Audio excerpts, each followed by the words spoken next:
আমি ভিক্ষা চাই এই সংসদের কাছে।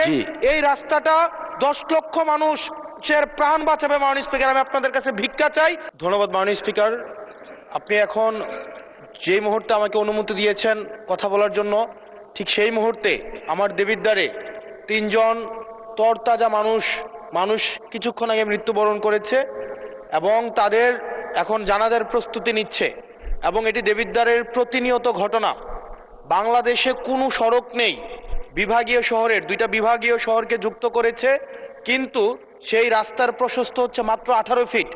মাননীয় স্পিকার, আমি কুমিল্লা এবং সিলেট মহাসড়কের কথা বলছি। মাননীয় স্পিকার, কুমিল্লা এবং সিলেট মহাসড়ক যেটা ময়নামতি, দেবিদ্বার, জাফরগঞ্জ, কংসনগর হয়ে ব্রাহ্মণপাড়া, কুটিচমুহনী গিয়েছে, এই রাস্তাটা একটা মহাসড়ক, যে রাস্তা দিয়ে 10 লক্ষ মানুষের যাতায়াত এবং যেটা 2টা উপজেলাকে, ব্রাহ্মণপাড়া, বুড়িচং এবং দেবিদ্বারকে সংযুক্ত করেছে।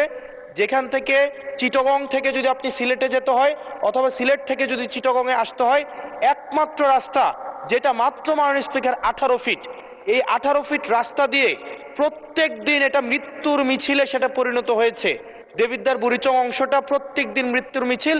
কেবল এই মাসটাই 23 জন মানুষ মৃত্যুবরণ করেছে এই সড়কে দুর্ঘটনায়। মাননীয় স্পিকার, আমরা যখন মন্ত্রীদের মহোদয় বা প্রশাসনের সাথে কথা বলি, এটা হচ্ছে এক ধরনের প্রশাসনিক জটিলতায় আজকে দীর্ঘ 10-12 বছর এখানে কোনো ধরনের কাজ হচ্ছে না।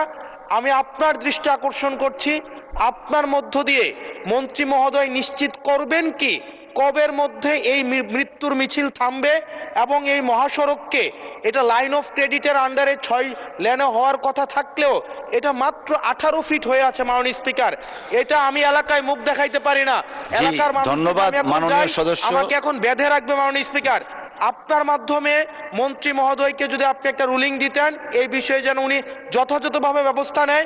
আমি ভিক্ষা চাই এই সংসদের কাছে। এই রাস্তাটা 10 লক্ষ মানুষের প্রাণ বাঁচাবে। মাননীয় স্পিকার, আমি আপনাদের কাছে ভিক্ষা চাই, এই রাস্তাটাকে প্রশস্তকরণের জন্য দ্রুত এটার আপনারা ব্যবস্থা নেবেন। মাননীয় স্পিকার, ধন্যবাদ মাননীয় সদস্য।